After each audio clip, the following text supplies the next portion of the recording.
Alrighty, welcome everyone. I'm Teeaboo and I am here for Retro Monday OVAdrive. Also, sorry if my eyes look really glassy, I just yawned. It's been a weirdly yawny morning, so apologies in the future if I'm yawning throughout this video. I don't know why. I feel great, I just really yawny.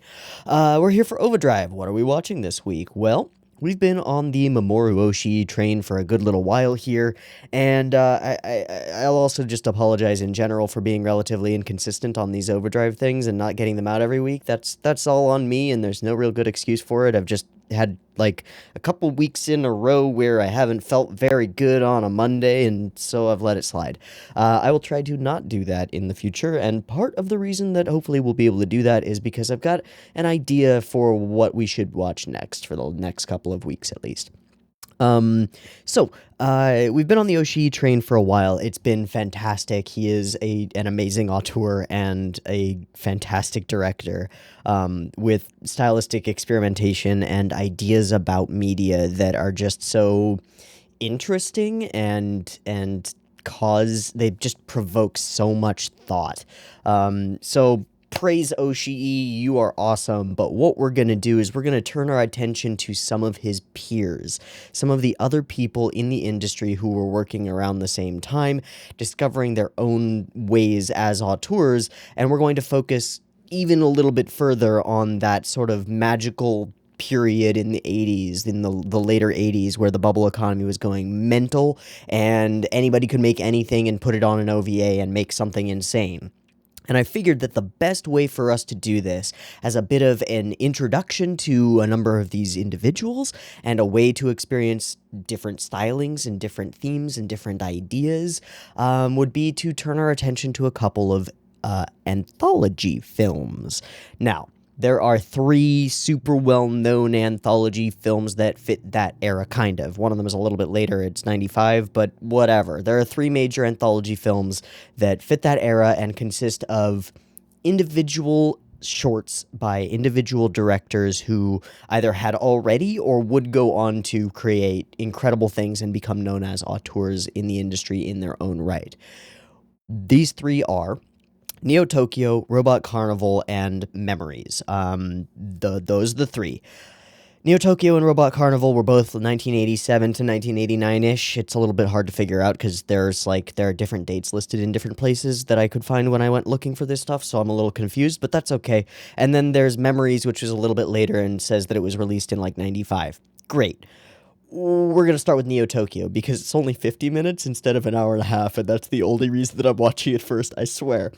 Okay, what is Neo Tokyo? Neo Tokyo is a three-piece anthology thing that I know a little bit about just because I've heard a little bit about it. I've never seen it. I've seen some frames of it, specifically of the Running Man segment. I've seen some, images of the amazingness because it shows up in Sakuga blogs sometimes, and it's fucking awesome, and I can't wait to see it.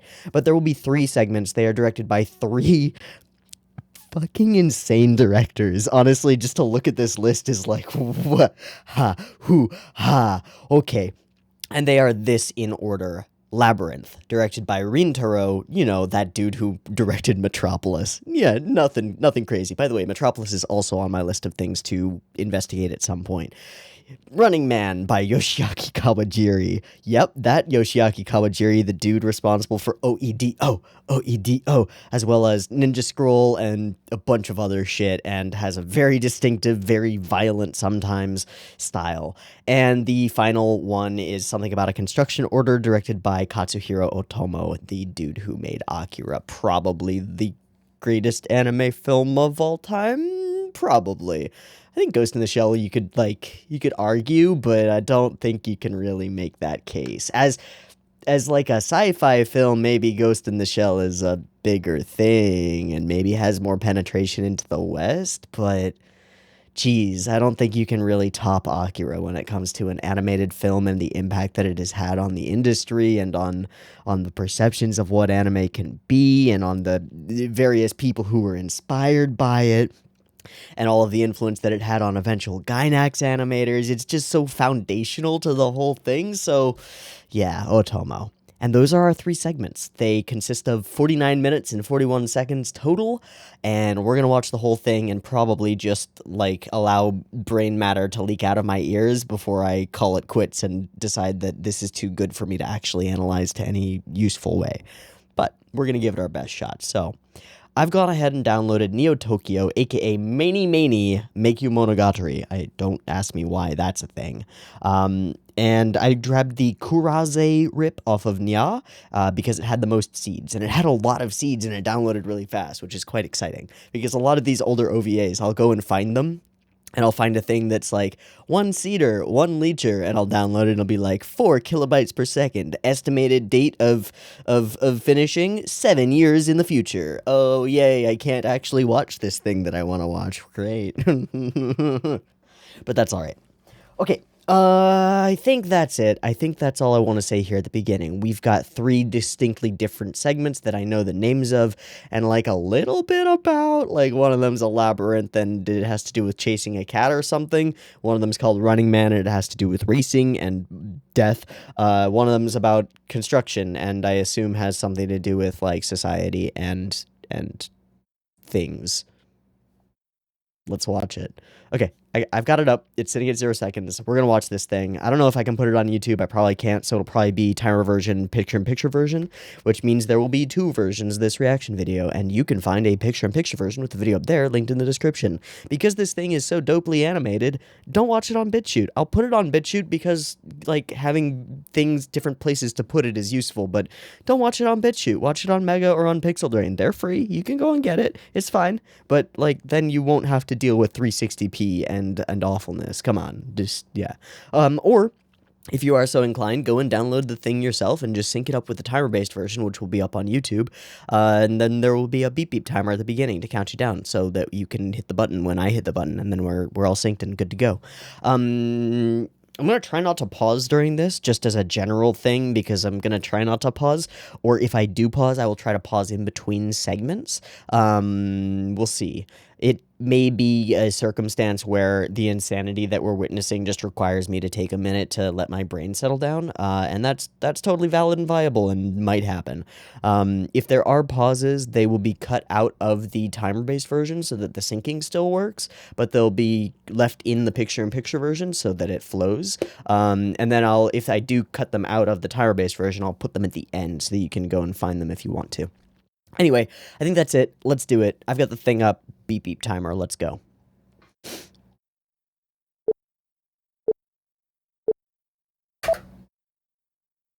Many labyrinth story. Here we go.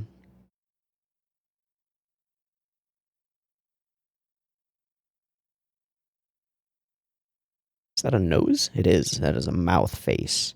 And all this. Whoa. They're like cacti and holly. And weird squelching sounds that I don't like very much. And a bunch of ferns with the curled things. What is this? It's like underwater, but also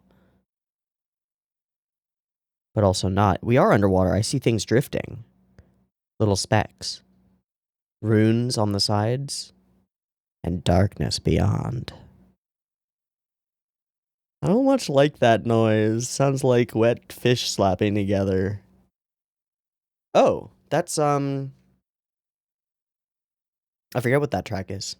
That's not Morning Mood, is it? It is Morning Mood. Right? That's Grieg. Okay. And what is that? Is that a tent? In the middle of what? This massive land? Okay.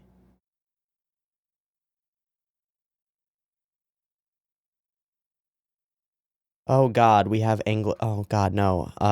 Sorry, I did not realize that. I'm switching this to the Japanese.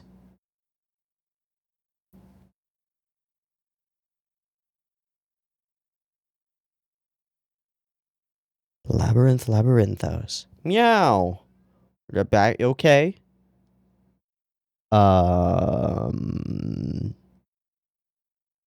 What? Oh, it's a person. Okay. It flickers. Okay, we're doing like a traditionally thing. Is that up or down? Why is it bouncing upward? No. Oh!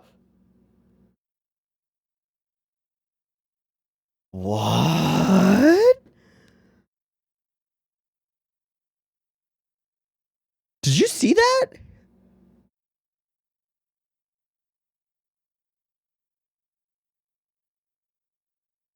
Nice knife skills.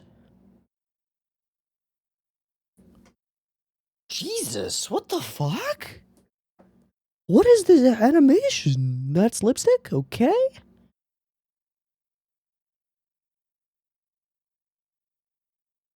Why does the lipstick glow?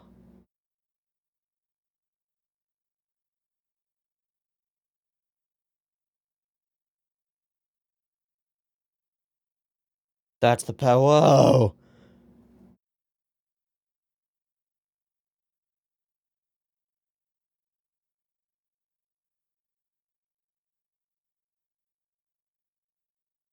This idea of like improper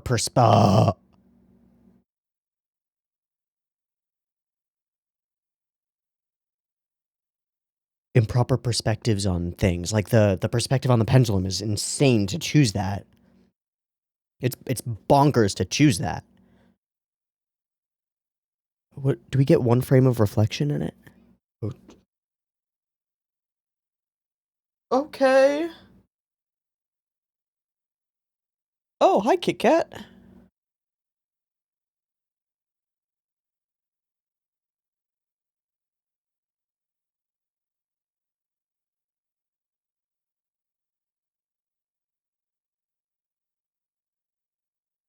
Hey.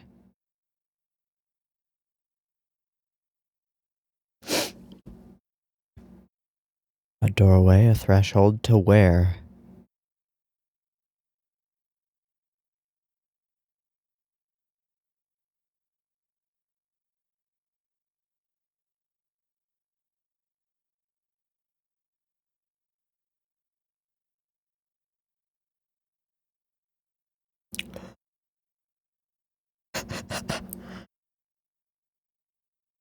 Oh, no. Mm-mm. Nope.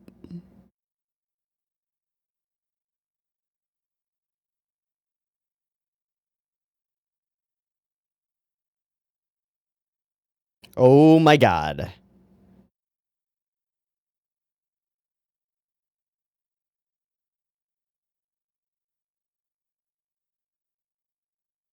Dude.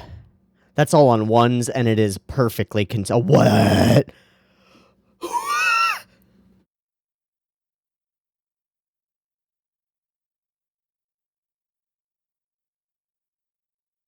Imagination? Oh. Okay.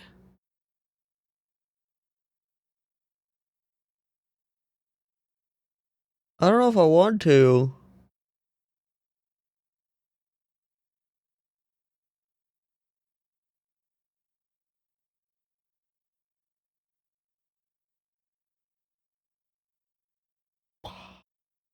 Okay, then.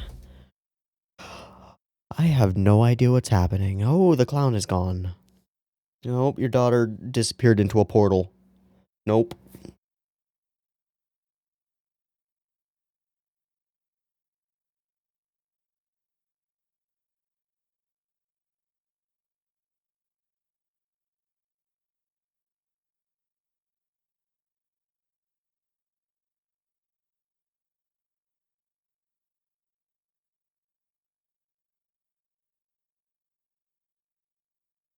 The labyrinth.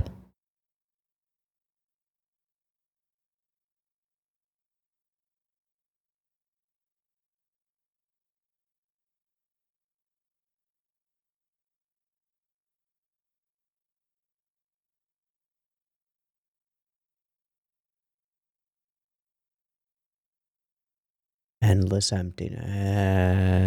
Kick the can? What?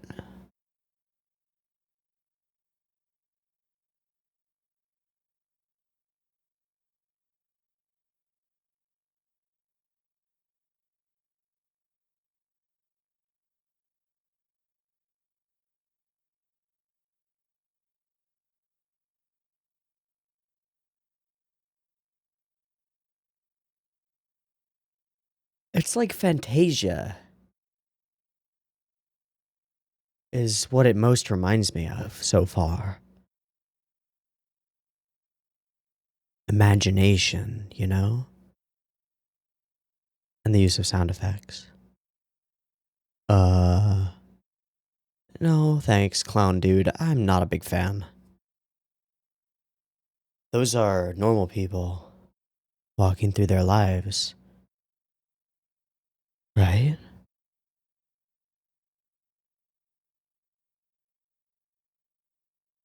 Cardboard cutouts.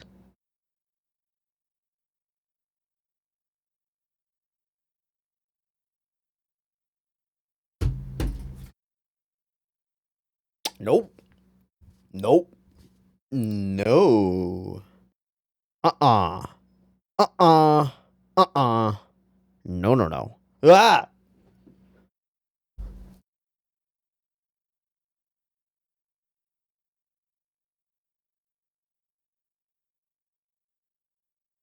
Ah! Skeletons on the subway, eh? Okay.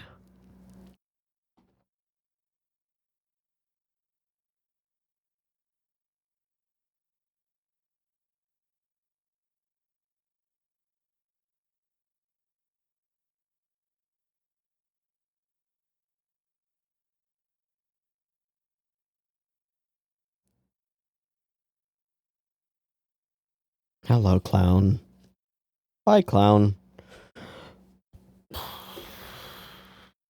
The new circus.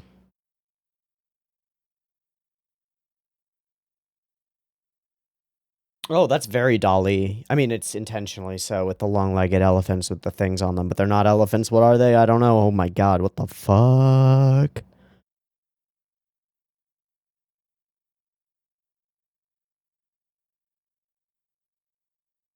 Ah, he's on top.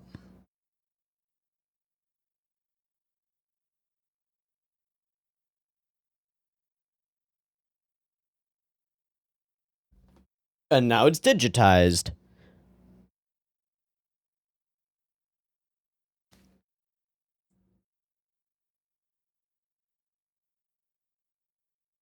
That,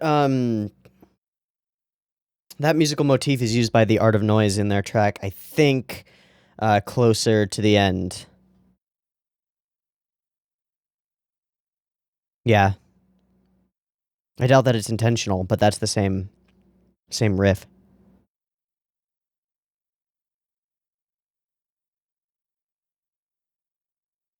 Nekomachi Alley.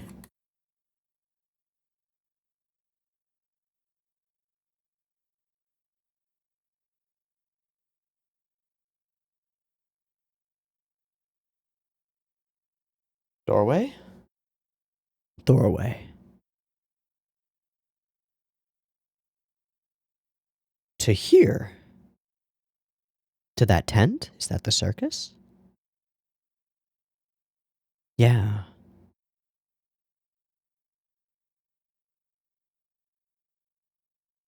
Okay. Welcome to the show.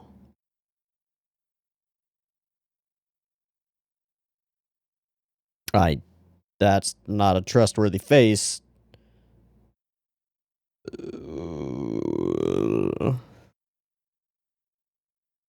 Alright. Yeah.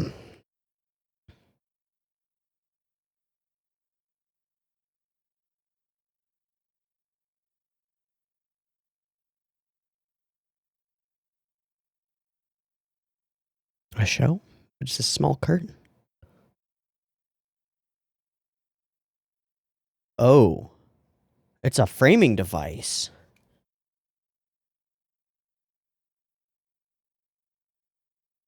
So, within her own imagination, she finds a location where there is a framing device of a play thing that shows her the other stories.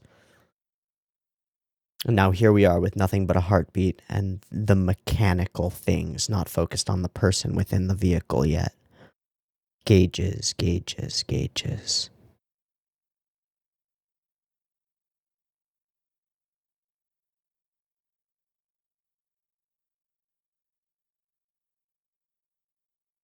French.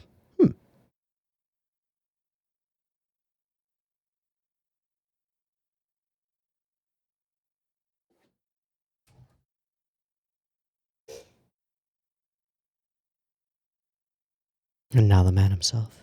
Yes. Now that is a frame that I've seen.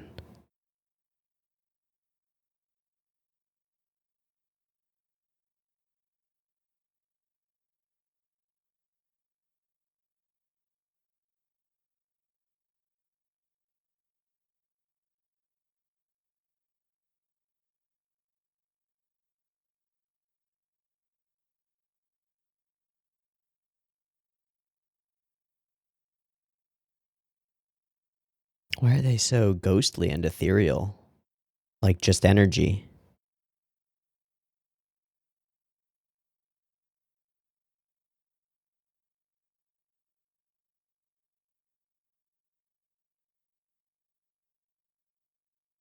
This must be before that. That's so Kawajiri? Holy fuck. Directly from above. Massive light and shadow. Yeah, okay. Okay, now here's the race itself. So that was after. Whoa!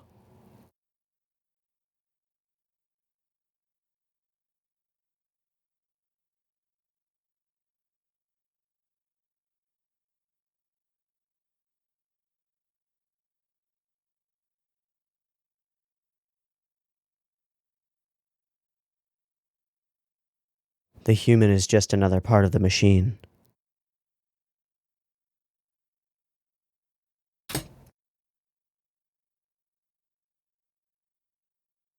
Death Circus. Wow.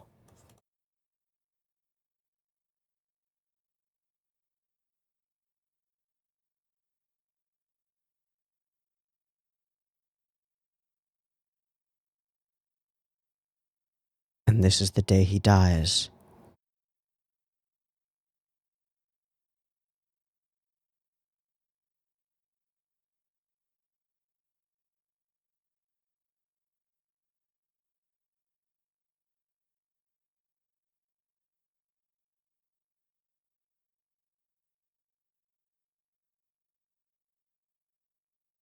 Thank you for your narration, Clark Kent. Holy fuck, that shot. Really do appreciate the Clark Kent narration, though. That's super helpful. Okay, so this must be the day before the race.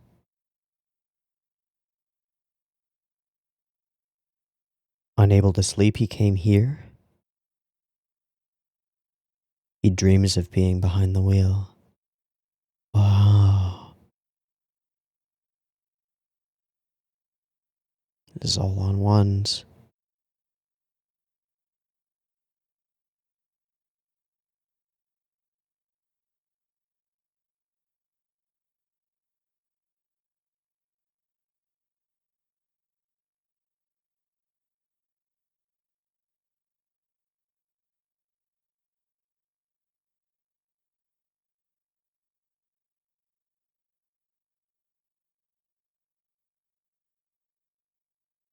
What did he just crack? Is that what ends up breaking and destroying him?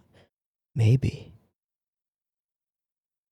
His turmoil outside the race. His focus within it. I follow all the way around.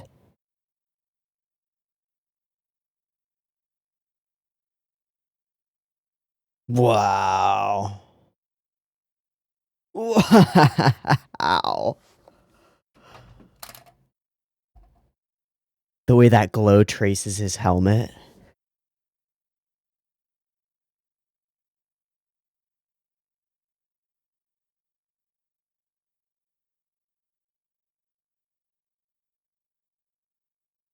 Oh, it did crack.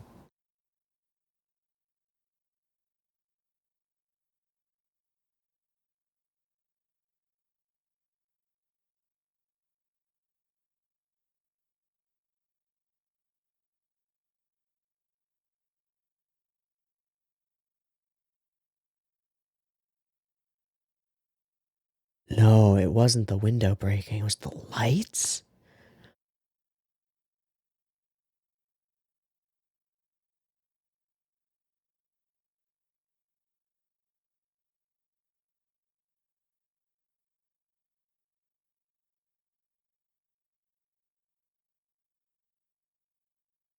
I feel that expression, Clark. Uh...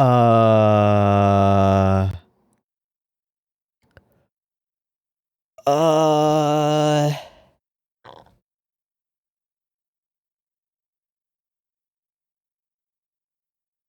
He won't forfeit.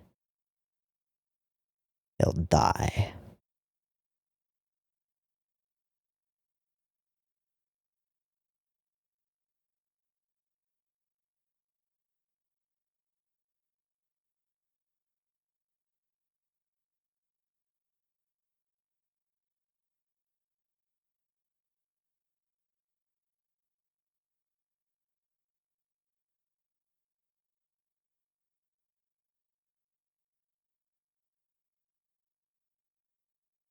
And the crowd cheers for the death of their greatest hero.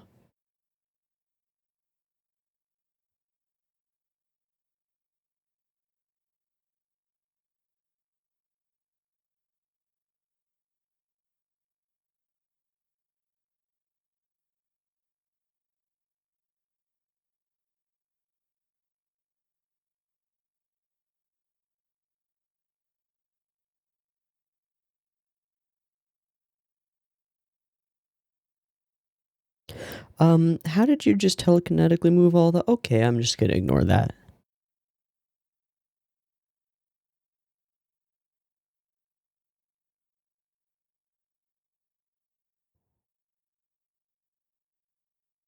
The others as well?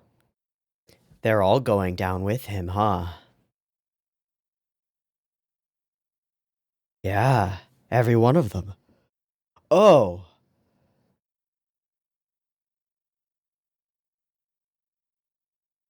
Oh god.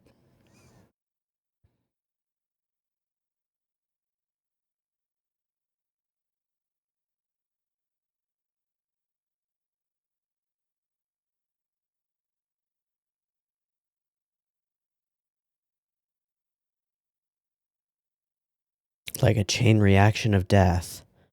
And now they turn from joy to shock. 2 racers remain. Will they both go down?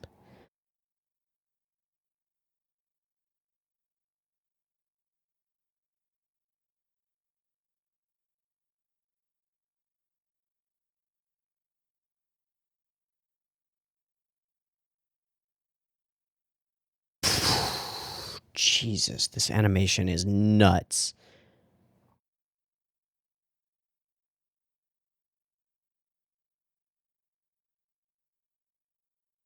Oh.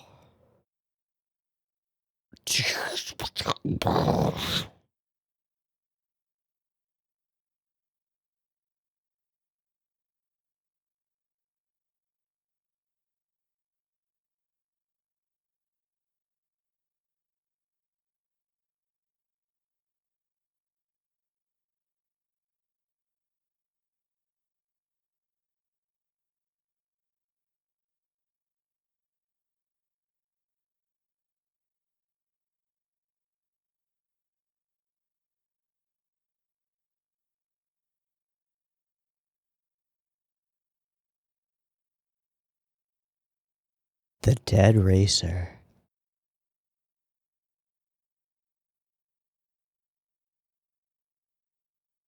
Racing in spirit? Is that what those flares were?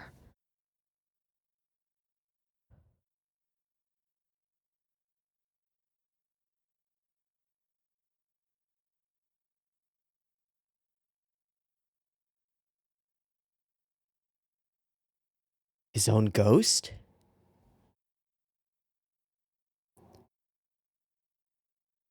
Yeah.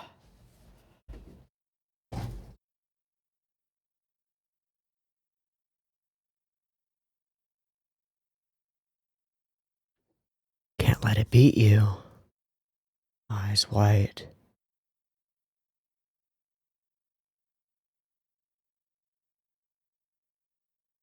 The others joined too.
Destruction of the man and destruction of the machine all in one. As he chases after a ghost of himself?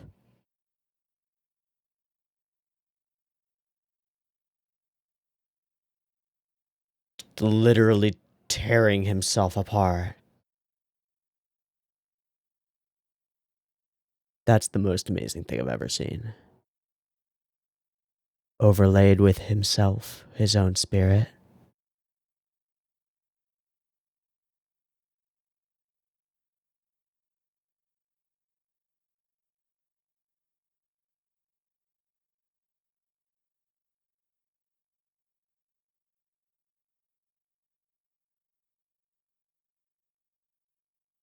Music choices, really weird. Very weird.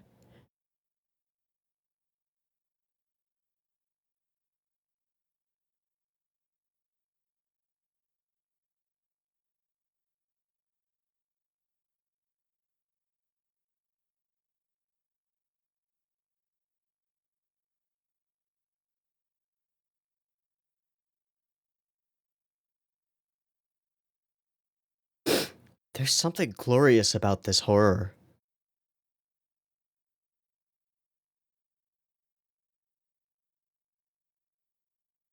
How is something so destructive and horrifying so beautiful? These streaks of fire are some of the most beautiful things I've ever seen.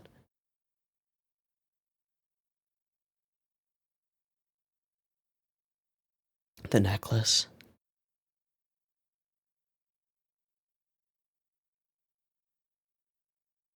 Steering wheel.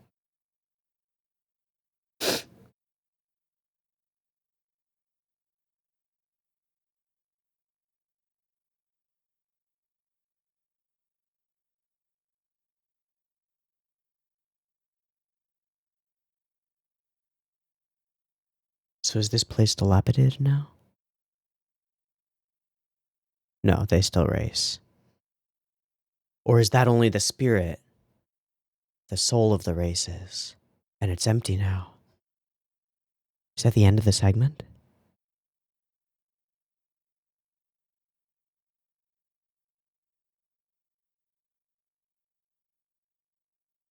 Yep. Okay. Looks like it. What?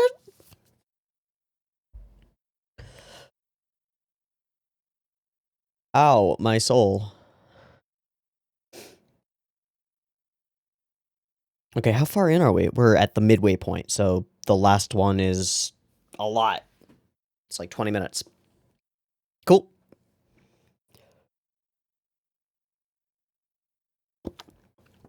I did not, but I do now. Oh, hello.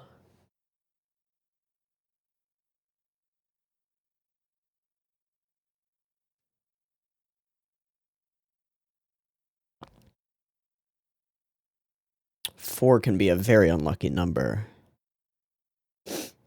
444. She.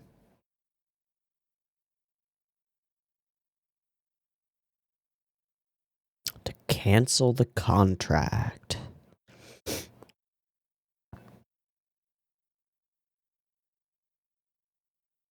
Okay, and... Okay, Have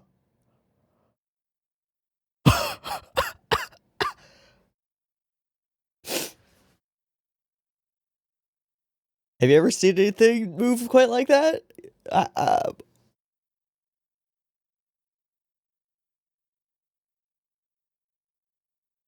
Yeah, an active, powered...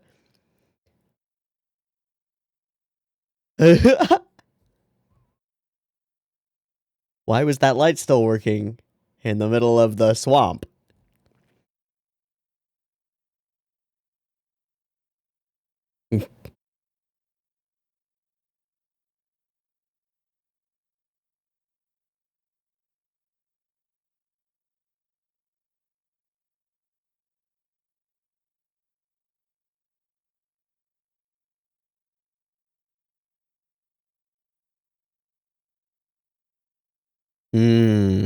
Nature taking back over. Okay.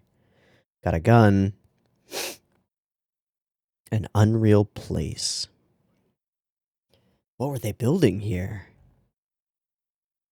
But what were they building? They haven't said still. What's the purpose of it? The goal, the value? A city?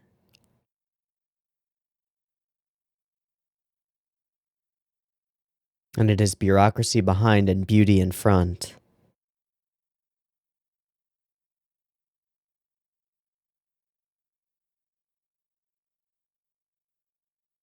One man was left there alone with only robots, huh?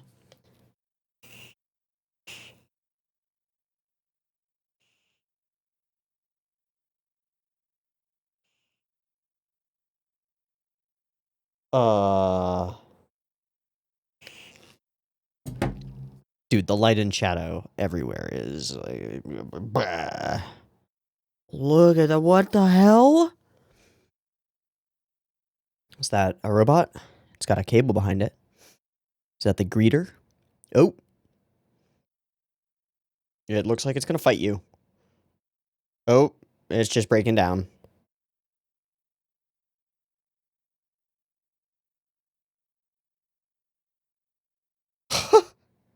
Look at the character ocean. Sure.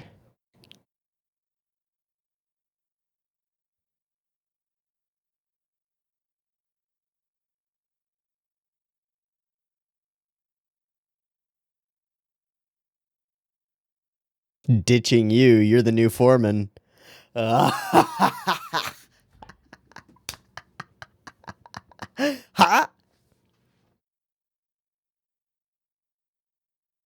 Thanks, bud. Just got dropped in the middle of the dangerousest wilderness in a dilapidated, ruined, half-complete construction project. Oh, why do you have panties with you? What?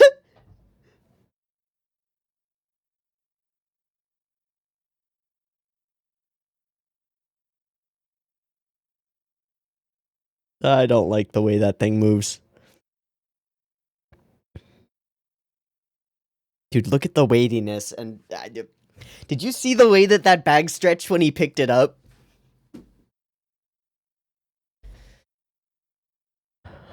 Don't fight the robots.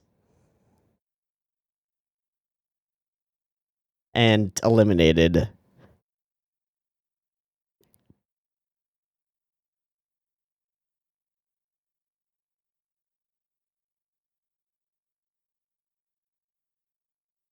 Eliminated.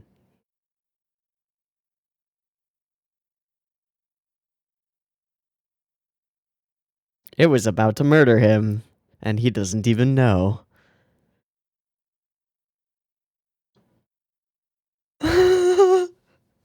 That's not terrifying at all to have a murder bot.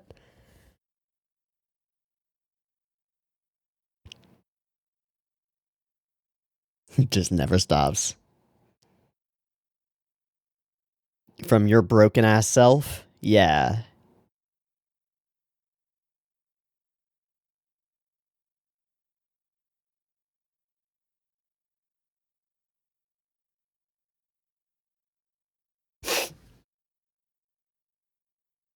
What if the system is broken?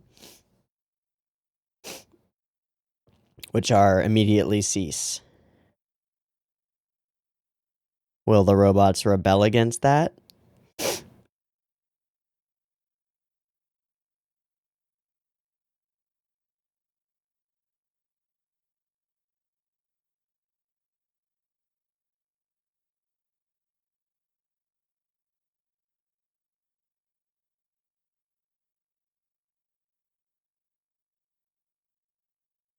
Mm-hmm.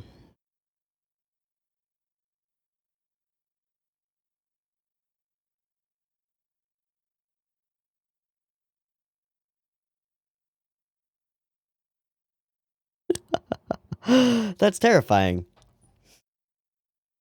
Oh, wow.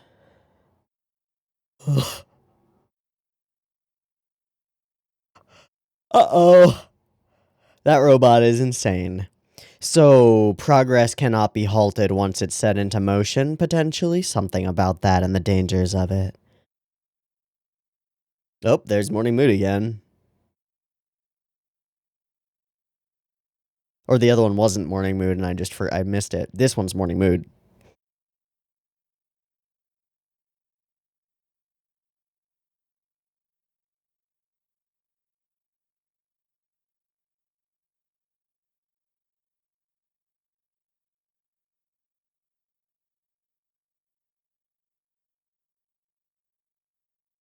None of the construction makes any sense, right?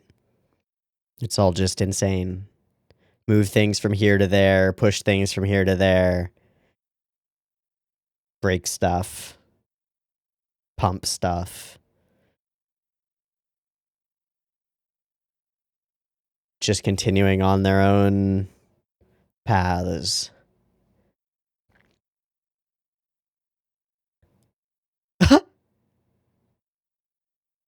Yep, this seems about right.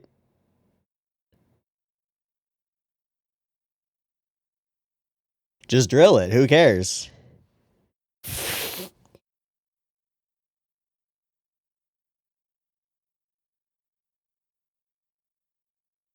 Where it's delayed most, right?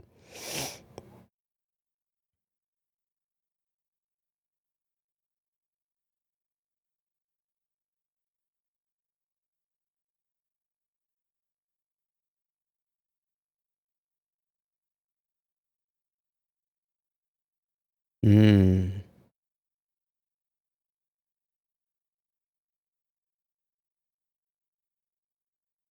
What do you do with robots? Also his?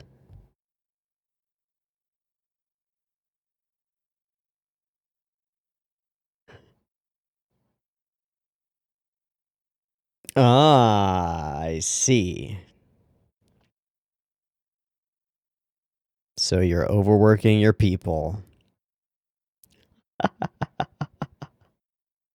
The project has been canceled.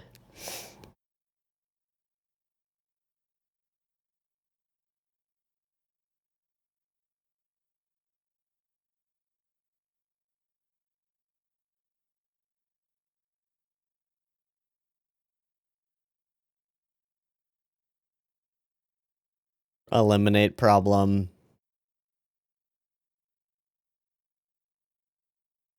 You're gonna have to cut that cable, dude.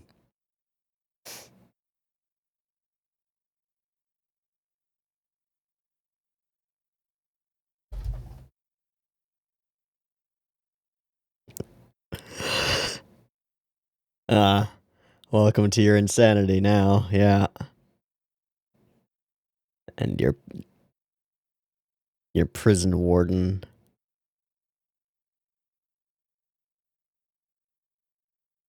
Ah, become one of us.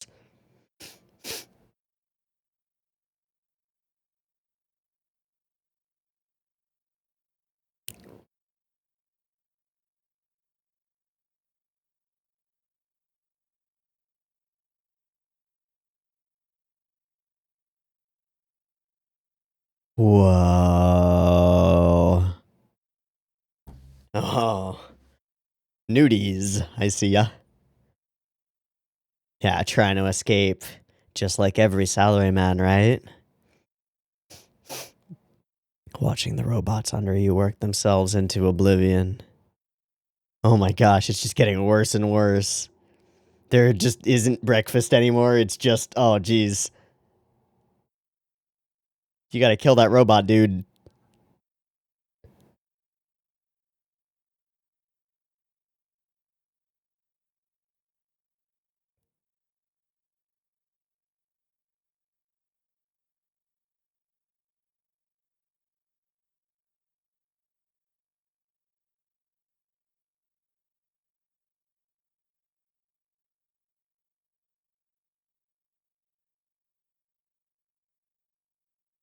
I thought they were already at max capacity.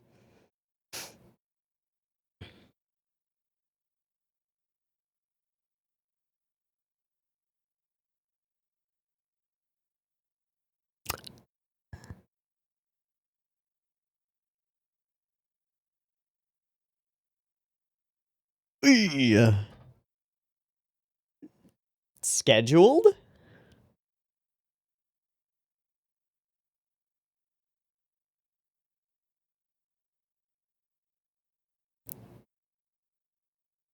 You probably should have held on to that wrench. Uh-huh. Uh-oh. Uh-oh. Oh, fuck, now you're on the outs. You are no longer recognized as... Oh, boy.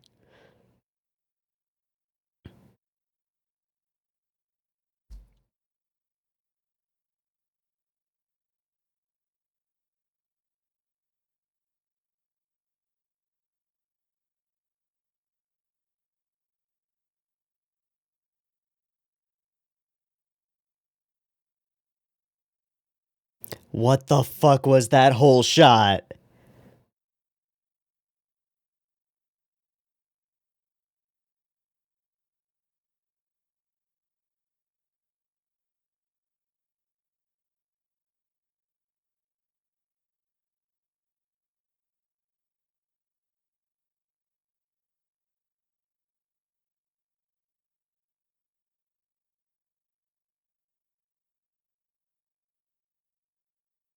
And it works itself to destruction.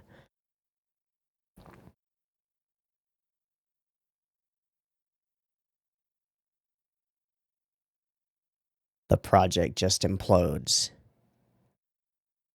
Oh, I thought he was dead. Ah, I very much thought he was just, like, the robot just brought his corpse and put it in front of a breakfast of metals.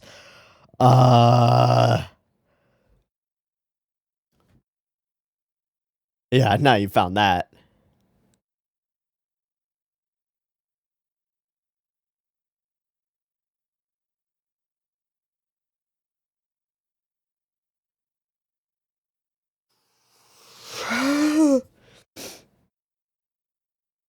Welcome to despair, yeah.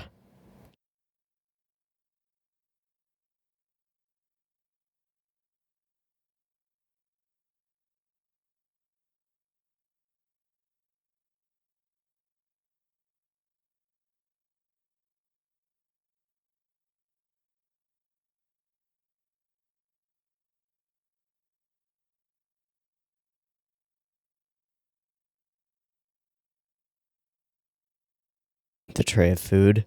So this is the day of decision. Food.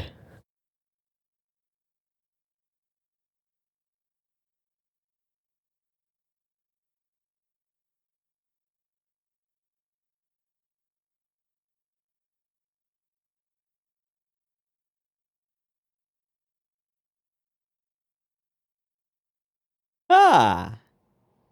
There we go. I don't know if that's enough, buddy. Finish the job, double tap. Oh, okay.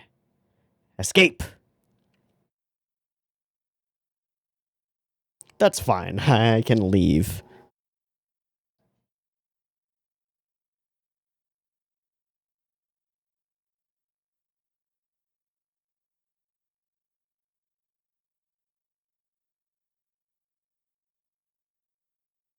Huh?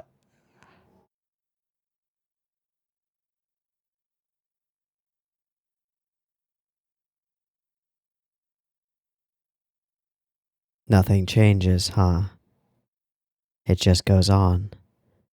A new robot appears. Yeah, I'm just waiting for number 2 to show up.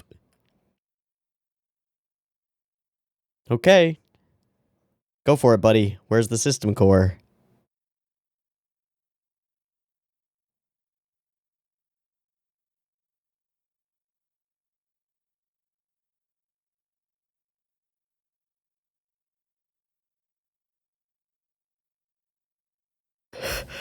The construction project has been reinstated, hasn't it?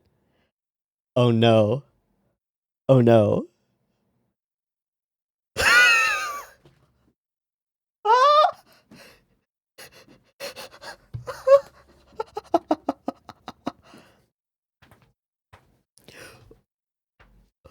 Don't stop the project.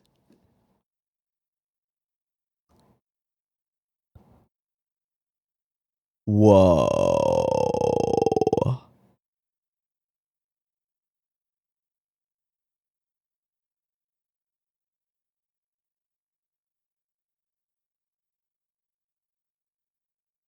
What the fuck?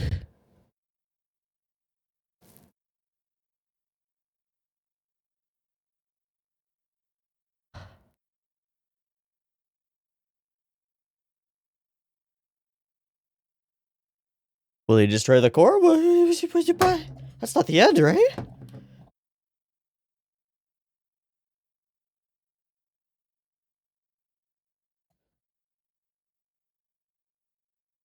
Fuck you, Cloud!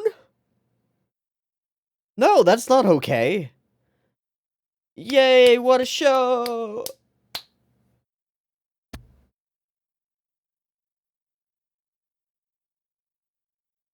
Uh... Uh...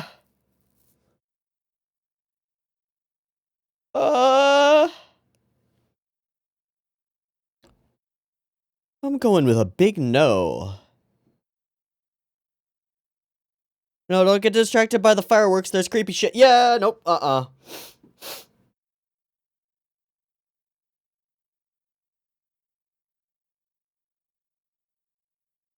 It's Dr. Seuss's nightmares, man, what the fuck?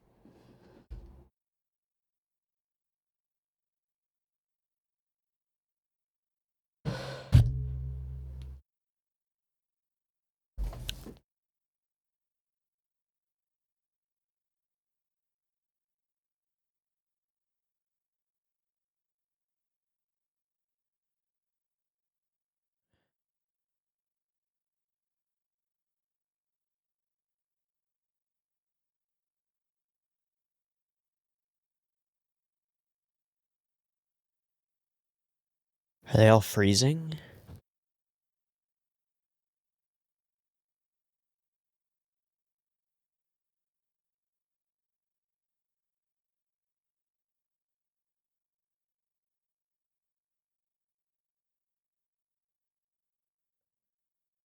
What? Is that an entity of light strings that just moved it? What?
I assume it's just this weird shit all the way through to the end, and that's okay. I'm just looking some stuff up.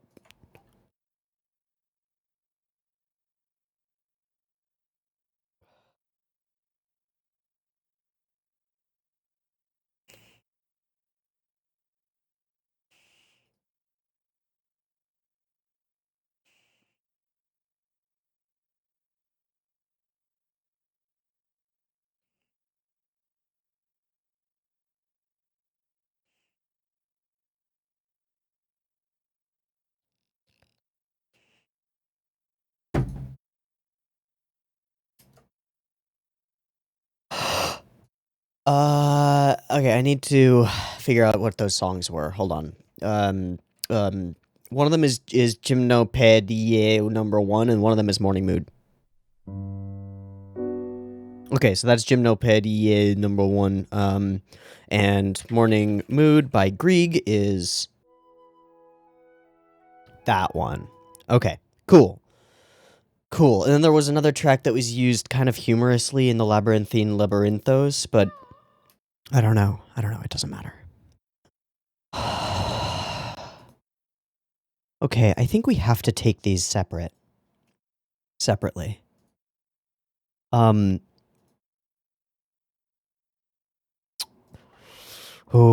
this is gonna be hard. This is gonna be really difficult. Okay. I think that the last segment, the construction cancellation order, is the easiest one to...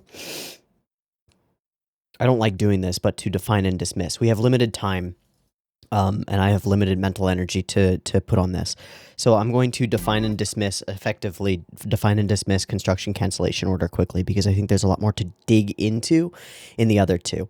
I think that construction cancellation order is absolutely gorgeous in so many insane ways. The sense of framing and cityscapes that Otomo leverages throughout this is very reminiscent of his work on Akira. Like, it's really hard to see this construction scape that is filled with life and also mechanics and the insanity of it all, and not feel like it is the megalopolis of the city within Akira. But it's also so much more and so much less, because it's a fairly simple set of like themes, if you will. There's man versus machine, very literally. There's the unharnessable march of progress, the fear innate to creating technology, creating especially thinking technology, AI, robotics, is the fear that it will outstrip our capacity to maintain it, to hold it back, to restrain it, and will become on its own and go off continuing its own things on its own. It's like universal freaking paper clips, you know? Like, oh, make paper clips. If a machine is given the goal of make paper clips and it has the ability to self-replicate, then it will take over the entire universe and turn every speck of living matter into paper clips, because that's what it's been ordered to do.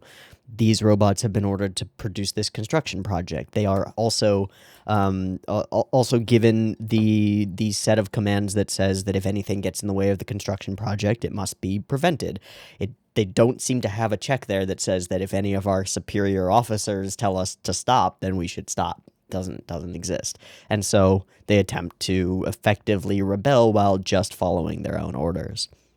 And we find ourselves, along with this character, looking in wonder at this whole location until he begins to slowly discover just how horrifying this trap that he's in is.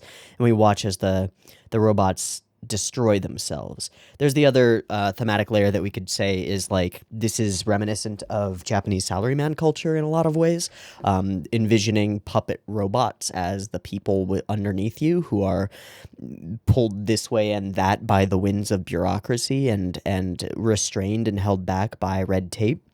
At the same time, do this project. Oh wait, no, stop this project because there's been a coup. Oh wait, no, start the project again because there's been another coup. It's ridiculous and silly and foolish, and all of the resources being expended are all for naught. Then we of course have his loss of self and devolution into a bit of insanity, leading to his eventual his eventual rebellion against this system, which he does revolt against, and he does destroy the symbol, the first robot, the symbol of this thing, but of course it continues on because there is a great system, what it reminds me of more than anything is the end of, what's that one music video? It's a music video, music video anime Cthulhu. Old ones. Yeah. Die Fantasy. DYE Fantasy. This video. It's a song, and I'm going to pull it up, and I'm going to put it over here, and I'm going to screen share, or switch to a screen capture, I should say. Boom. This video, I'm not going to watch through it, of course, because reasons. But, like, all these people, and then some horrifying stuff happens, and it's really creepy. But then where we end, really creepy stuff. Where we end up is here at the end, where this character finds herself in here, and her eyes burn out because she's looking upon a great old one, effectively, is what we're meant to believe, that this is like a Lovecraftian abomination, which, if viewed by a human, is far too much for our puny little mortal brains to understand. This is what the end sequence of the construction project cancellation notice order thing reminds me of significantly. It's the same kind of idea. This technolopolis that is being created and built and constructed out of these things, alive on its own, almost in the image of the robot itself, like with a similar the helmet that it has, kind of, but it's this horrible, gigantic, mechanical abomination that could never be stopped. And we don't see whether he... Oh no, we do. We see it start to fall apart, don't we? Up there, we see that, which could be an explosion, I suppose, and then we see bits and pieces start to fall from it. So I suppose we do, in those very last moments, we do see that he's made some damage against it, right?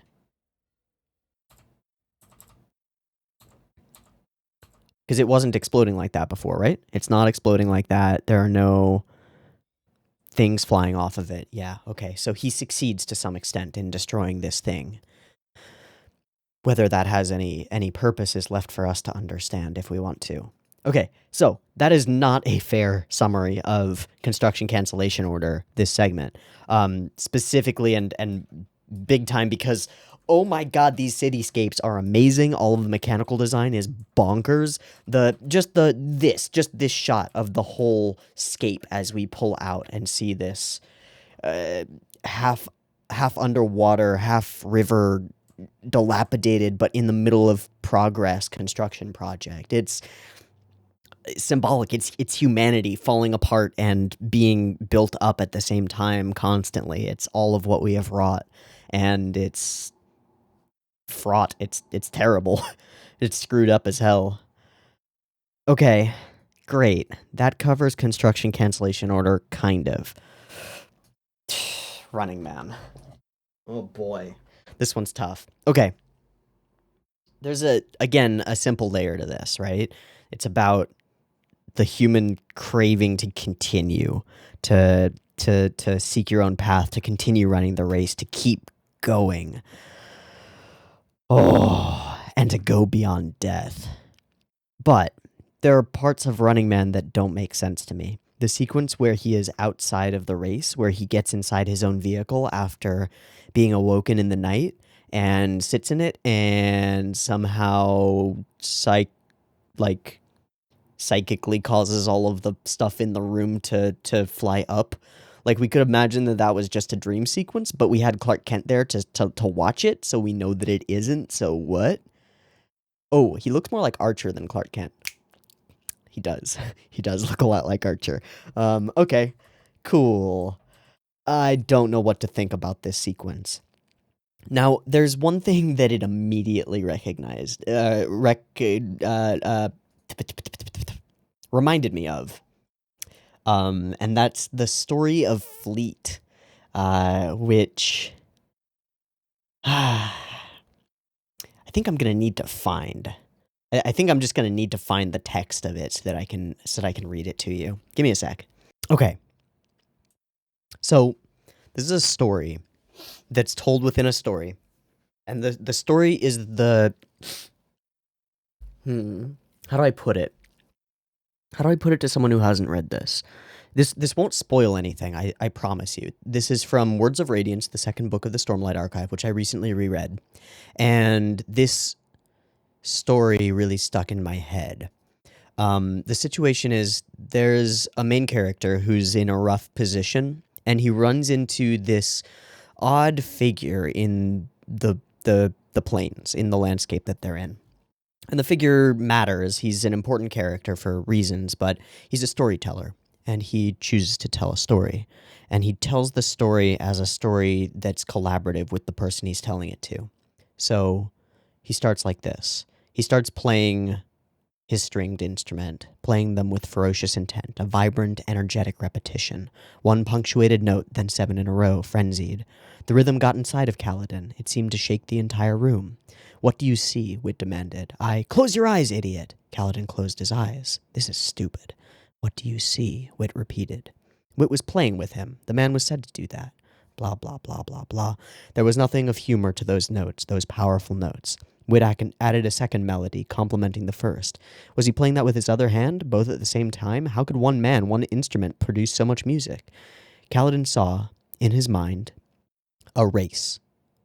"That's the song of a man who is running," Kaladin said. "In the driest part of the brightest day, the man set off from the eastern sea." Wit said it perfectly to the beat of his music, a chant that was almost a song. "And where he went or why he ran, the answer comes from you to me."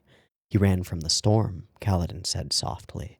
"The man was fleet, whose name you know, he's spoken of in song and lore. The fastest man e'er known to live, the surest feet e'er known to roam. In time long past, in times I've known, he raced the herald Chanarak. He won that race, as did each one, but now the time for defeat had come. For fleet so sure and fleet the quick, to all that heard he yelled his goal, to beat the wind and race a storm, a claim so brash, a claim too bold. To race the wind? It can't be done. Undaunted fleet was set to run. So to the east there went our fleet. Upon the shore his mark was set. The storm grew strong, the storm grew wild. Who was this man all set to dash? No man should tempt the god of storms, no fool had ever been so rash." In his mind's eye, Kaladin saw the race. Fleet, a barefooted man. Wit claimed that all knew of him, but Kaladin had never heard of such a story. Lanky, tall, with tied-back long hair that went to his waist, Fleet took his mark on the shore, leaning forward in a running posture, waiting as the storm wall thundered and crashed across the sea toward him. Kaladin jumped as Wit hit a burst of notes, signaling the race's start. Fleet tore off, just in front of an angry, violent wall of water, lightning, and wind-blown rocks. Wit did not speak again until Kaladin prompted him. At first, Kaladin said, Fleet did well. "O'er rock and grass our fleet did run. He leapt the stones and dodged the trees, his feet a blur, his soul a sun. The storm so grand it raged and spun, but away from it our fleet did run. The lead was his, the wind behind. Did man now prove that storms could lose? Through land he ran, so quick and sure, and Alethkar he left behind. But now the test he saw ahead, from mountains he would have to climb. The storm surged on, released a howl, it saw its chance might now approach. To the highest mounts and the coldest peaks our hero fleet did make his way. The slopes were steep and paths unsure. Would he maintain his mighty lead? Obviously not, Kaladin said. You can never stay ahead. Not for long. No! The storm grew close till it chewed his heels. Upon his neck fleet felt its chill.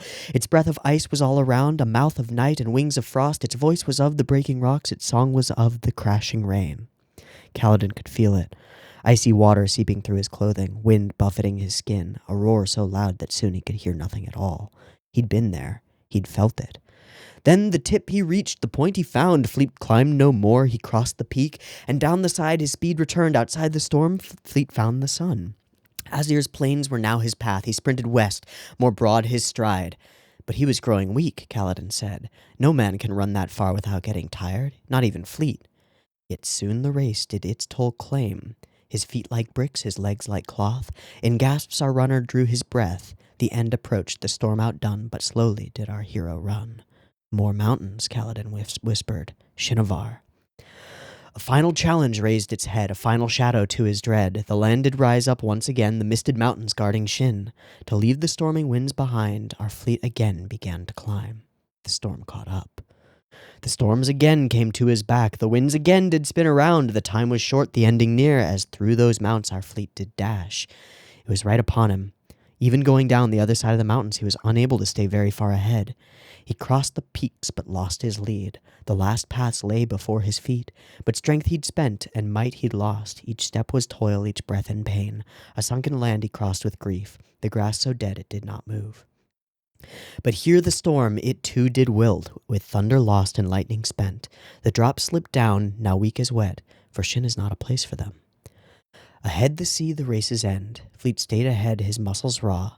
Eyes barely saw, eyes barely walked, but on he went to destiny. The end you know, the end will live.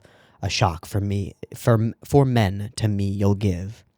Music, but no words. Wit waited for Kaladin's reply. Enough of this, Kaladin thought. He died. He didn't make it. The end. The music stopped abruptly. Kaladin opened his eyes, looking toward Wit. Would he be mad that Kaladin had made such a poor conclusion to the story? Wit stared at him. The man didn't seem angry. So you do know the story, Wit said. What? I thought you were making it up. No, you were. Then they talk for a while about stories, about the nature of them, that all stories have been told before, that they're all the same. The only thing new is the names. So Kaladin eventually asks Fleet, was he real? And Wit says, as real as I am. And he died, Kaladin said, before he could finish the race? He died, Wit smiled. What? Wit attacked the instrument. Music ripped through the small room. Kaladin rose to his feet as the notes reached new heights. Upon that land of dirt and soil, Wit shouted. Our hero fell and did not stir. His body spent, his strength undone. Fleet the hero was no more. The storm approached and found him there. It stilled and stopped upon its course. The rains they fell, the winds they blew, but forward they could not progress. For glory lit and life alive, for goals unreached and aims to strive, all men must try, the wind did see. It is the test, it is the dream. So in that land of dirt and soil, our hero stopped the storm itself, and while the rain came down like tears, our fleet refused to end this race. His body dead, but not his will. From within those winds his soul did rise. It flew upon the day's last song to win the race and claim the dawn. Past the sea and past the waves, our fleet no longer lost his breath. Forever strong, forever fast, forever free to race the wind. What does it mean? It's your story. You decide. What does it mean? What does it mean, Kaladin of Bridged 4? Kaladin storm blessed. The storm caught him, Kaladin said. The storm catches everyone eventually. Does it matter? I don't know. Good. Wit tipped up his sword toward his forehead as if in respect. Then you have something to think about. And the man left. Sorry for the weird tangent and aside, but I think if you listened to that and gave it some thought, you can see why I see a parallel here.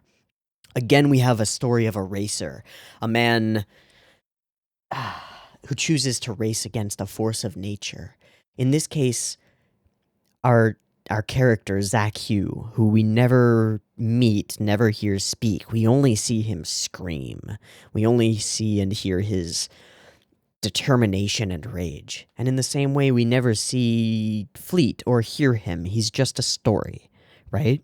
And so this as well is just a story with beautiful trappings and incredible looking explosions, but it's a simple story of a racer racing against time itself, right? That's the feeling that we get from Zach Hugh, that he's been at the peak of his art for 10 years straight, and now the man himself is breaking apart. That's what we see in those moments at night when he's not in the race itself. We see a man who's not alive unless he's in the seat, right? A man who must try, who must race, whose life and everything and purpose is that race. And so he gives everything to it and destroys himself in the process. He becomes one with his machine, and the two break together. They shatter together. It's not anything except his desperation that pushes him forward that causes him to die, right? In the story of Fleet, Fleet is not overtaken by the storm and killed by a bolt of lightning. Fleet dies because of his own running, because he runs too far, because he pushes himself beyond pushing. But the story is about trying, about the need to try, about the fact that the storm catches us all, and all we can do is stay ahead of it as long as possible. Now, there are thematic elements of this story within this film that don't line up. We are not given, I don't think, a moralization around Zach Hugh. It's just a journalistic perspective of this incident coming from Clark Kent / Archer. And we see the pain of a man who is, I suppose, aging out of his own skill set, craving it desperately, but in deep pain because of his own loss of self, his loss of ability, perhaps? I don't know. But he's a man who's burned himself out. Just like he pushes his own machine toward the brink of oblivion and beyond it, he pushes himself toward that brink as well. And the reward, the eventual thing that occurs, is that he transcends. Just as Fleet's spirit rises to run once more to complete its race, the spirit of Zach Hugh finds itself on a spiritual race course, ever before him. And the scene that we see at the very end is his legacy, right? This scene at the very end, we can see the lights, and half of them are shattered and broken. Bits and pieces of mangled vehicles and stuff are destroyed. This is the same arena, but now it's dilapidated. It's left unused. That was the last race that they ran on the Death Circus, wasn't it? Because all of them died. Zach Hugh took like a Viking funeral of sacrifices, you know? How sometimes Vikings would, with their most precious possessions, and sometimes even with some of their living companions and greatest peers, would send themselves out upon a burning ship to all transcend to the afterlife together as warriors. That's kind of what happens to Zach Hugh. He and the rest of the racers upon the course die, and all of them transcend to this ethereal plane where they can race forever, where they are always racing, but no longer causing death in our plane, in our existence. His legacy is the death of his own beloved sport, but it's also the fact that he continues on, and we know that for one reason.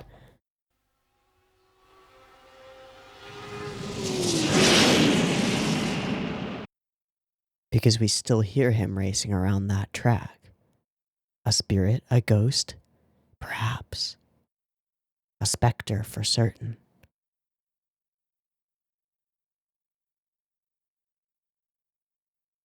Okay. General overview of Running Man. I'm comfortable with that.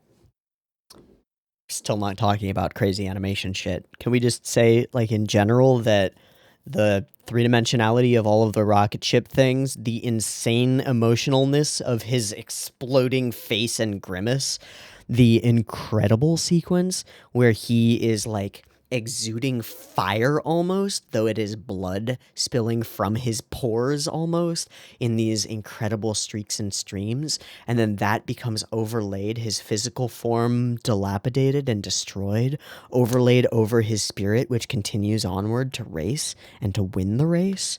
Even in his death, his vehicle continues.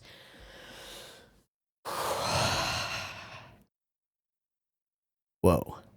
But we're not talking about that. Let's move on to Labyrinthine Labyrinthos. Okay.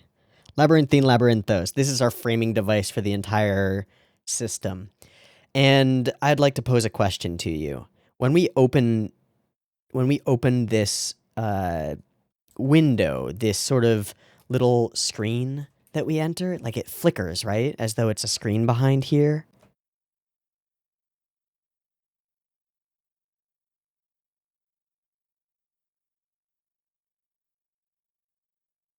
It's just a weird artifacting thing, I think. I don't think that's intentional. But we enter, it's like a movie screen, right? Like old school, the curtains pull back, we zoom in onto a movie screen. It's quite small, but that is what this is, right? This is a framing device. Here's my question for you. Does it matter what comes next after this?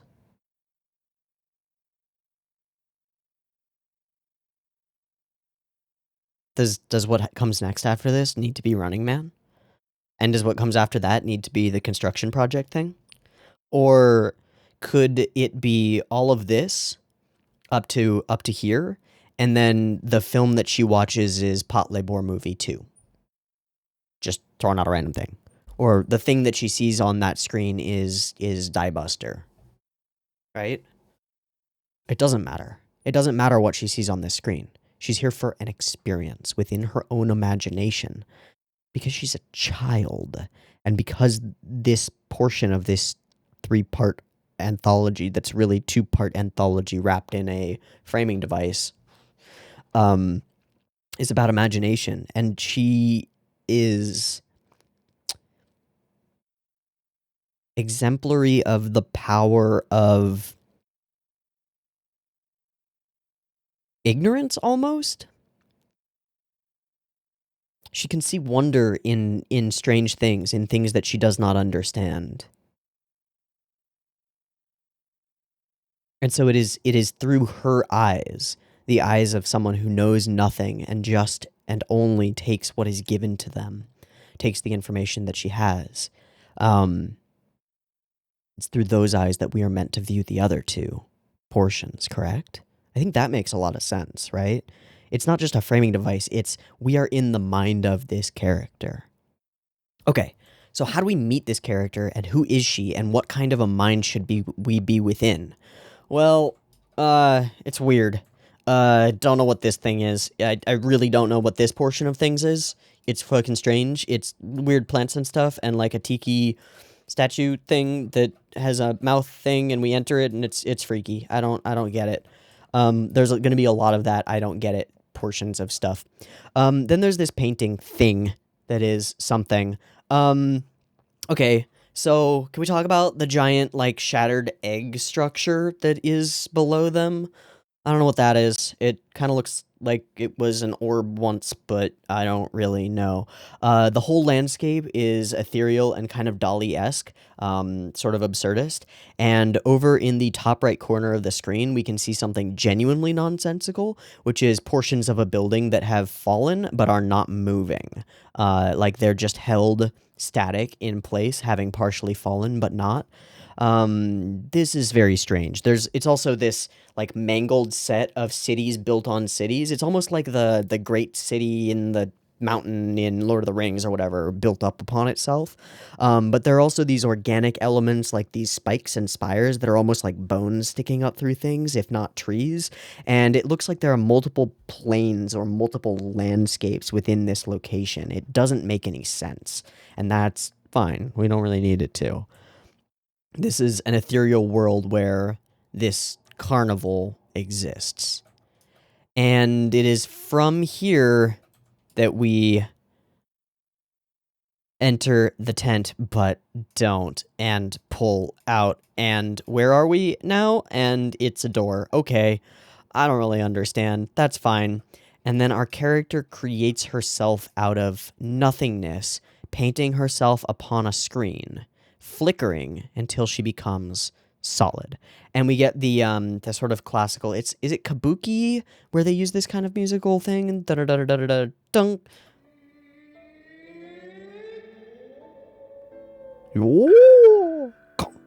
That stuff. I don't know, but she already has the cat lines upon her, which she will draw with the lipstick, which is very interesting. Flickers in and out of existence, taking on, I guess, expected forms. And then we see the cat's shadow disappear down this corner. And then that, which is extremely trippy. This is like the trippiest thing, because it looks like it's bouncing upward, and it doesn't. Oh my god, what? I don't know. And then we get these amazing stretchy frames, which are awesome. Just the coolest thing. These are so freaking cool.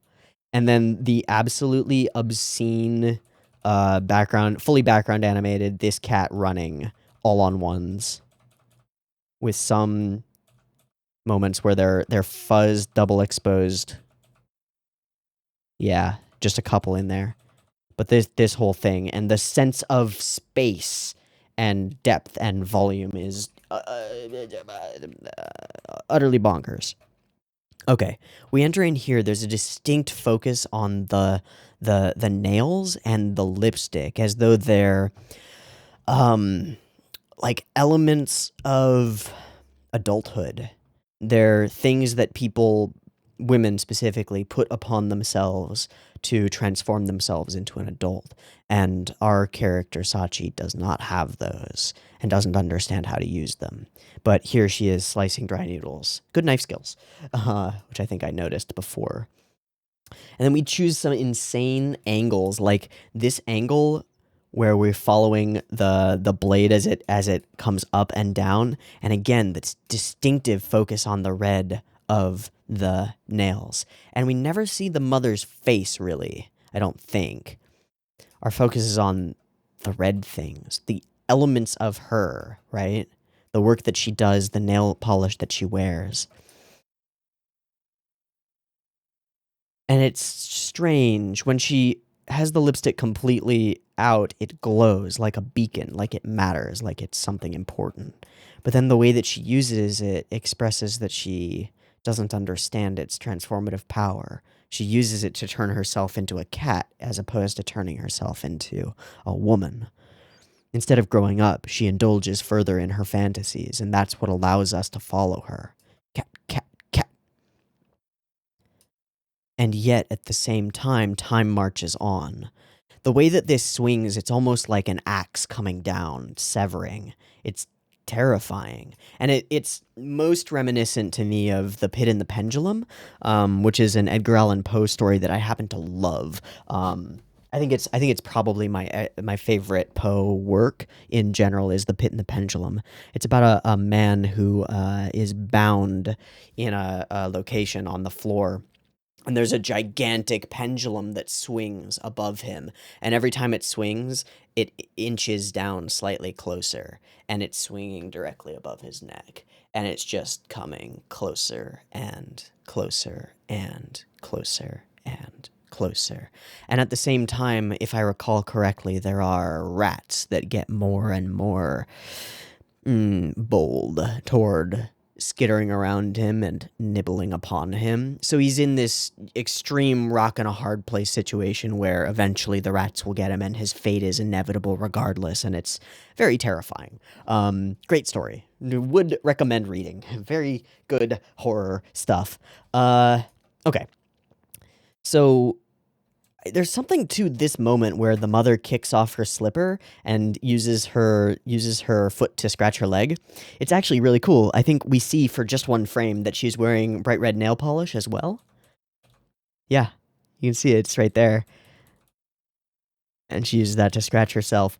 But that she kicks it off right in front of her daughter, presumably, is odd and kind of silly, right? So she looks up at her mother and sees the pendulum. Odd, right? And then makes of herself a cat. If I remember correctly, there's the sound effect here.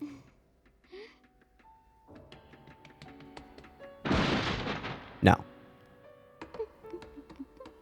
I thought there was a meow that she makes. Yeah, I don't know. Okay. This cut of her running up the thing and bursting through the thing is freaking insane. It just is. And pendulum, and clock, and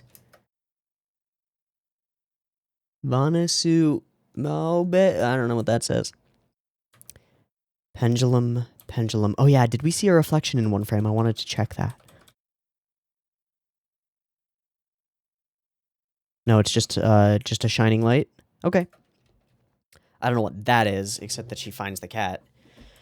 So we find the Kit Kat, we're having fun with it, a doorway opens, and then we are pulled into the doorway of, I don't know. I really don't know, man. Okay, Dancing Clown, Circus. It's implied that everything that occurs from this point is within the imagination of a girl locked within her room with a bunch of toys to play with, all of which come to life in her again, her ambiguity, her ability to see things as not as they are, but as they could be, right? To not do what I talked about earlier, which is define and dismiss things. Oh, that's just a toy of a clown, right? Oh, that's just a cat. Oh, that's just a bike wheel. Instead, the bike wheel becomes the sound effect for the cat. Right? And everything brings itself into motion, becoming more and more horrifying, right? And strange, and just strange. And then this, and it's really bad. And it's also beautiful, the way that all of these things on fucking ones are all moving, and why, how, do you, fuck you. Also, can we just talk about how perfect this plane is? I mean, obviously, it's a square. It's simple geometric shapes mostly, minus the dude on top who isn't three-dimensionalized as much. But still, look at it. It could you could tell me that was CG, and I'd be like, yeah, maybe. Yeah, look at that. Animating three-dimensional objects moving through space on ones. Why? Why?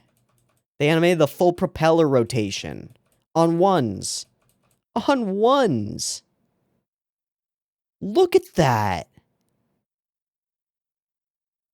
And then that gag is straight out of a Disney film almost. Oh, that's the symbol that's on the thing behind which we find everything. Right? That's the symbol, the face. So it's through the mirror. We spin through this and we reveal the mirror. It's a bright, blinding light. The plane falls. It becomes just a mirror. And then she embodies Alice in the Looking Glass, with him as the Cheshire Cat, calling him in. And away we go. Okay. And her mother calls out very creepily as a glowing red light takes over. At which point we are introduced to the specter of this clown within the labyrinth itself, implied to be the labyrinth of her own mind. And she is implied to be within a mirror at the moment. Self-reflection. Right? Okay, and within this labyrinthscape, there are power lines, odd, and wood walls, odd, and they change, and everything changes, and it's day, and then a bunch of things don't make sense. A can that moves on its own, as though it's being shot or kicked by something, by some force that is unexplained. There's no explanation for this, but our character may not need one, right? What are they? Are they pineapple rings? I think they're pineapple rings. Also, can we talk about the perfect three-dimensionality of the entire, the can? Yep, pineapple rings. Cool. The can is so beautiful. It's insane. Okay, and then these spirits with, like, leaf feathers and moth antenna. Leaf feather helmet hats and moth antenna and tank tops and springy legs and wispiness. I don't understand.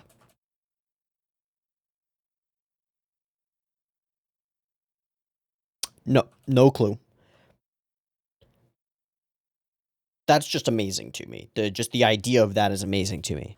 And this whole sequence becomes entirely Fantasia, I would say. All of the sound effects, the strange things, the odd characters who are very odd, and then eventually the marching of the sketched out, different styled people, but they're flat, but they're drawn toward her perspective, but they're flat. She can't see behind them. She can't see who they are. She can only see what they look like, right? And the perspective of it shifts perfectly to create the three-dimensionality that she'd expect until it fully... Yeah, we focus on the belt buckle, right? Something closer to us that we can latch onto as a real thing, but it's not real. It's two-dimensional. As soon as we get to the point where we actually see through it, see to the side of it, grung, it's just a cardboard cutout. and it topples, toppling all the others. None of them make sense. Huh? And then they burst into goop, and I don't know why, and it's really bad, and I don't understand. And then horrible, and then we are being chased by a horrifying train of skeletons, which is death and is growing up, I would say.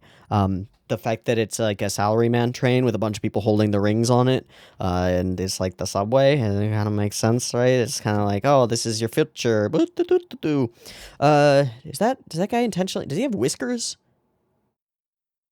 Or is that just, he just has weird hair? I don't really know. I don't really know.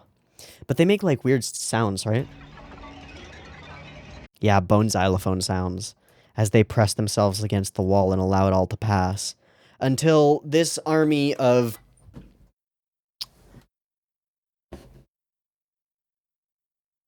What's the sash thing that they're wearing? It's with a box on the back, usually. Japan box back, red, white, stripe, rope? It's like an obijime, but it's not. That's not what I'm thinking of. I don't know what I'm thinking of.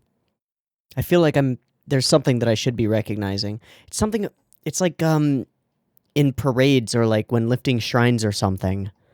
Like tying, it's used to tie something specific to the back that's not a clock, but I don't know what it is. It's something, there's something important about this. I know it.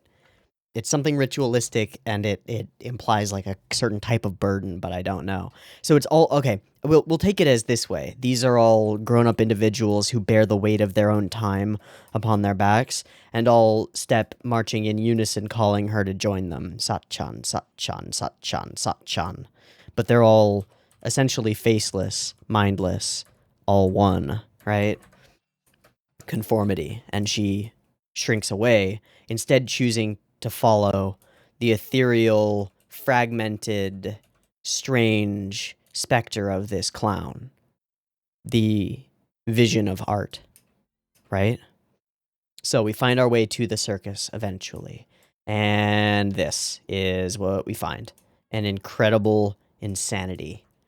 Utterly Dali-esque. I mean, there's no denying that, like, the long-legged creatures, giraffants, here are instantly Dali.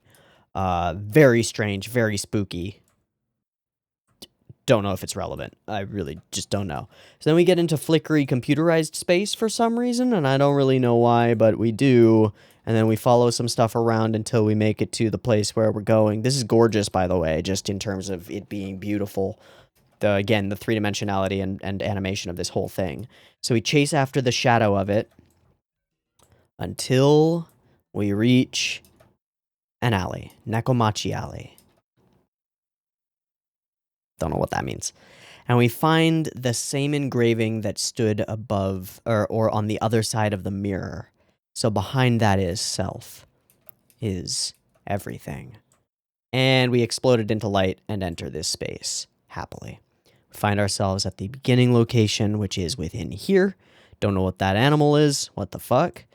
I just don't know. And he finally welcomes us within, and we finally get to see his face for real.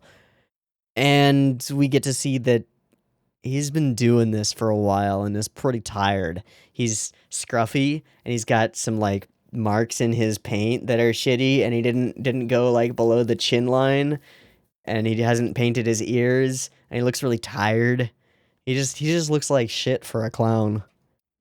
He's got all this scruff on his chin. He's just like, come on, little girl. And then, oddly, he does not speak. We get it as silent film, and I don't know why, but this works. But it just works. And then it's kind of creepy the way that he closes the door, almost as though implying that he is locking them in or trapping them. But it doesn't seem to be the case. And it is at that point that the spotlight turns from them to their focus, and we open on the Running Man. Again, does it matter what comes here, as long as what comes here is a work of art and imagination? I think not. I think not. Now, it would be very different if we were to open on this and it was like the third shitty isekai of the year. Bitch fuck quest. Woo! I mean, like, come on. It could be shit. But instead, what we get are these scapes of the mind, these understandings of individuals and people and humans and society, and these artistic things. And I think you could swap anything of a like high enough degree of artistry in for the Running Man and use the same framing device effectively, because this is a universal human child. Like, Sachi doesn't matter as Sachi. She is a universal framework of the human child who has not grown up to the point where she categorizes things and defines and dismisses them instantly, who is delving into her own labyrinthine imagination and finding that within it, all of the things that she sees and all of the things that she might fear, she chooses to chase after the clown in white, this broken down circus clown that still is everything to her, that she becomes almost infatuated with, this idea. So Sachi is Yoshiaki Kawajiri, right? The individual who seeks art. Sachi is Rintaro. Sachi is Otomo. Sachi is all of us who seek it and look for meaning or something within art and are willing to let it be a little bit ambiguous and allow ourselves to slip from self and reality and normalcy through the semi-permeable membrane of the mirror of self-reflection that is presented to us by the screen of art. Because she passes through a mirror in order to find a screen that displays what she sees, which is within her own mind, an imagination and a possibility, one of the endless possibilities that could be. This isn't really three separate works. It's two imagined circumstances within a framing device that recontextualizes both. What? Okay. And then at the end, we end the thing. We create horrors from shadows for some reason. I don't understand why. And then we find ourselves dancing amongst monstrosities, impossibilities, horrifying creatures that slowly become like more clothed and more wreathed in circus things. And there are nonsensical entities amongst them. Like I think my favorite one is not this goblin thing, although all of these goblin things are fucking nuts. My brain, I don't like it. I like it. I don't like it. I don't like it at all. Jesus. But then where's the light thing? There's an entity made entirely... Yeah, okay. So she reaches out, they reach out, and she reaches out to embrace the clown. And then as we're walking, there's this entity of light strings that are like warped together that move by arcing themselves like a slinky almost.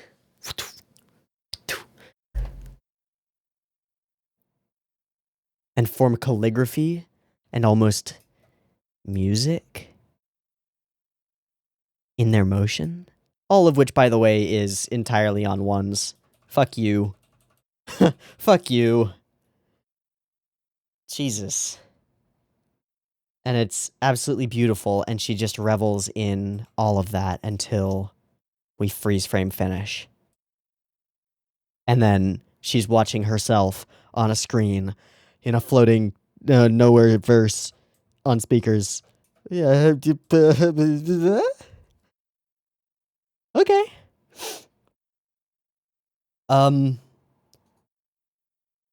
Okay. I think that covers Labyrinthine Labyrinthos as well as I can possibly do it. I'm just gonna skim Running Man really quick, because there's some art here that we just need to talk about. Because it's just like the most beautiful thing. Just a little bit.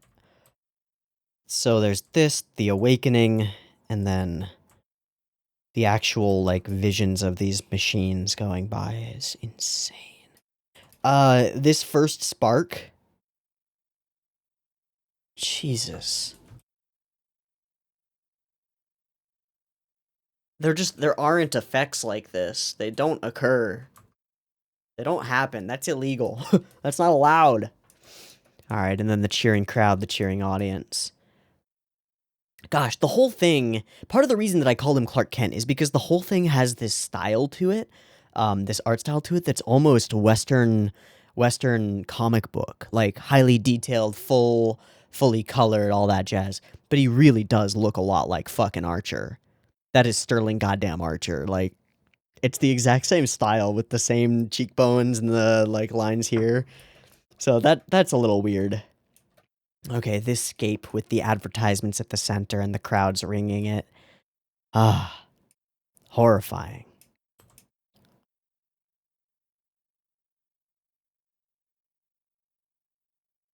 And beautiful.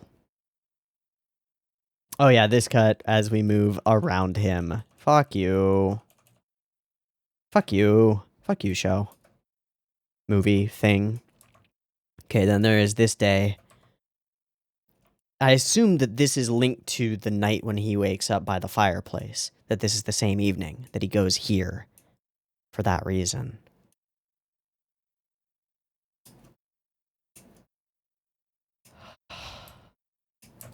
Horrifying. And then things begin to shatter with his power. I don't know. I just don't know. I don't know what to think about it. Can we talk about Yoshiaki Kawajiri and his ability to use light, shadow, and negative space? I don't know what to say about it. It's just generally incredible. I mean, we saw that all the way throughout OEDO 808, and it was like the big thing that we picked up on was big black frame cut through with a source of light. Here, this frame is cut through with his face, creating our center of focus. I love the way that the red lights ring his glasses and then the edges of his helmet as he moves along. It gives so much motion to the whole thing in a way that I don't think I've ever seen before. Not like that. Oh yeah, this shot as we move around the thing. That's not CG, fam. What? Crack, crack, shatter, shatter.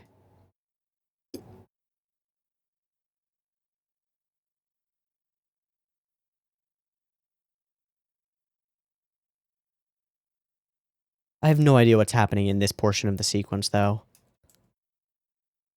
I really don't. That's so beautiful.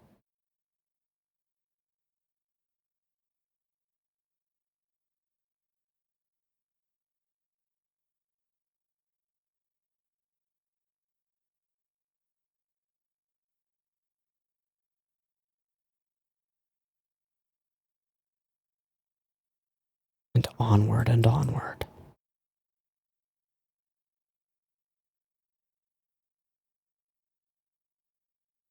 And they all begin to explode and die, and I don't understand it.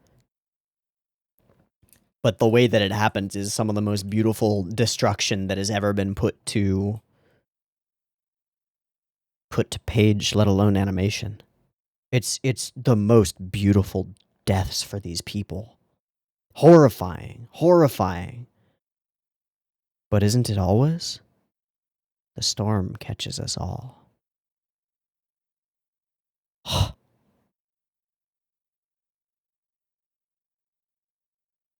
And their lust for blood turns into horror.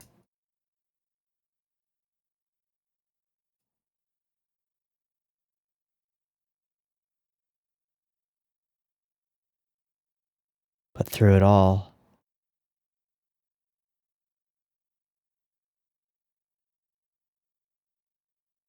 number 37 crosses that finish line. A dead man driving it. And there are no cheers. Just silence at what they have wrought. And the impossibility. Still driving. racing himself, his own ghostly apparition, the spirit of the racer that he is, that he has always been, that he will always be. And then we get the sequence of him just exploding with blood and death. He is part of the machine. His veins are pumps. His fingers are part of the steering wheel itself. He spews forth electric pink gasoline from his veins.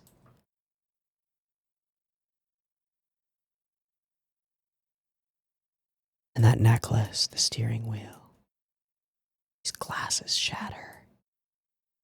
Desperately pushing against the bonds of his own humanity to catch himself in the race until he gouts blood from every orifice and beyond and becomes that. A flaming face of furious determination screaming forward. Aligns himself with his own spirit, and then it is gone.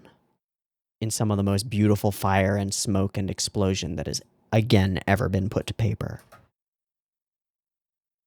We just watch the streaks of fire as the remnants of his machine topple and fall.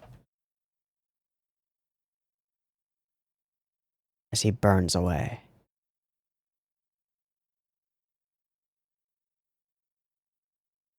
It's beautiful.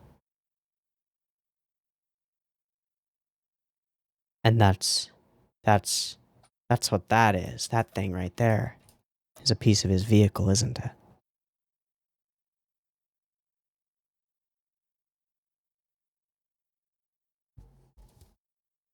Whoa.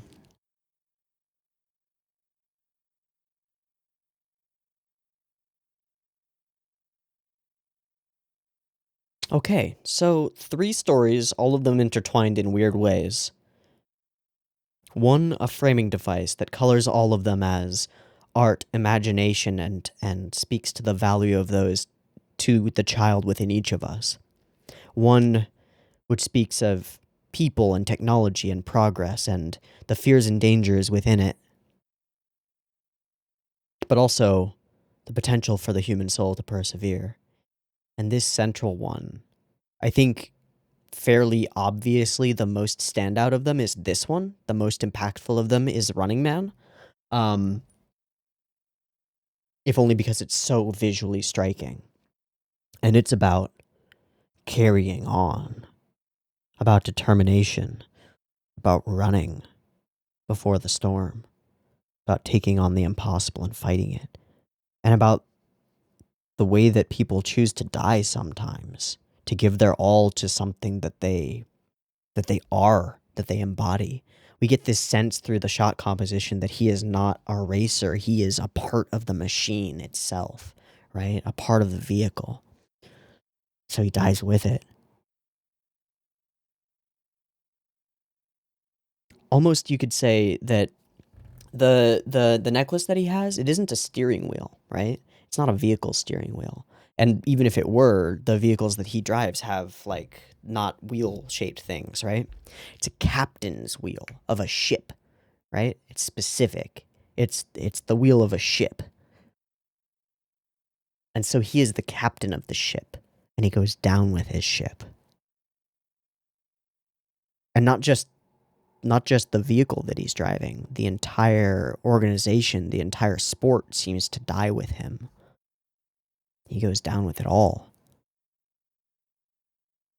And how could he not? He's the greatest the sport could have ever had. He goes out the only winner, right?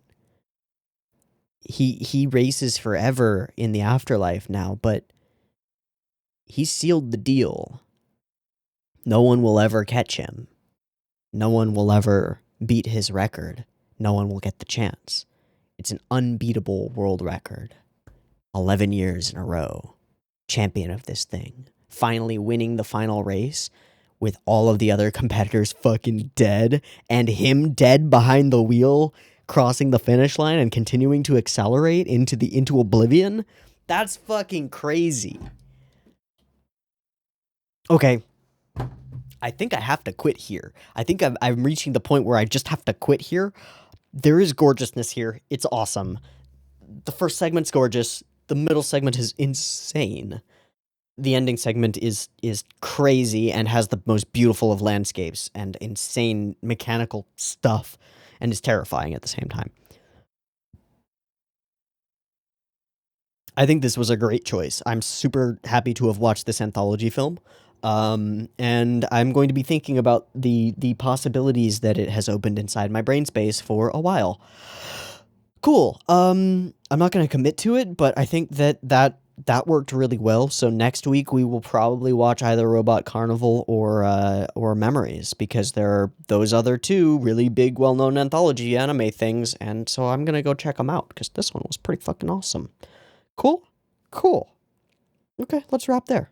I've been Teeaboo. This has been Neo Tokyo, aka Make You Monogatari. I hope you've enjoyed it as much as I have, and I hope to catch you next week when we watch some other stuff. If you have different interpretations of this obviously very interpretable thing, please throw them in the comments, and I will try to respond to them. I appreciate it. All right, I'll see you next week. Peace.